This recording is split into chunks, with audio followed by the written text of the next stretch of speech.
चिरां दुवारावथ' खुनु प्रानिया देरहानो हाया बे इउपिपिएलनि सिटखा आरो दिनैहाय थांनाय माबाखौ नायोब्ला बाइ इलेक्सननि रिजाल्टखौ नायोब्ला इउपिपिएलआ 8,500 भटआव बाराखा गतिके आङो बिपिएफ नागारनानै इउपिपिएलआव जगदान जानायजों लोगोसे 5,000सो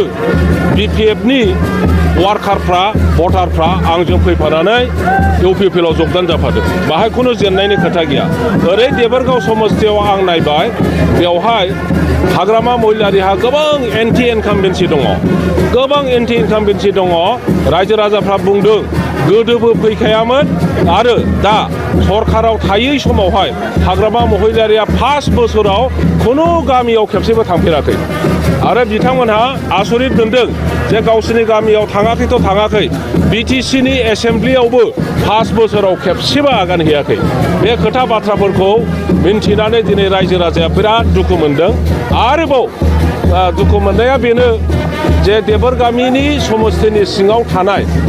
गामियाव मिटिं खालामनोबो बिथाङा हेलिकप्टार लागुलायनानै सरलपारायाव थांनानै मिटिं खालामहैदोंमोन बेफोरखौ नुजोबनानै गामिनि मानसिफ्रा दुखु मोनदों लाजिदों आरो बोराबनानै बयबो दिनैहाय इउपिपिएलआव जगदान जादों बिपिएफनि बिजाथि हाग्रामायानो जाथों बा गुबुनानो जाथों भट होआ बिसोरनो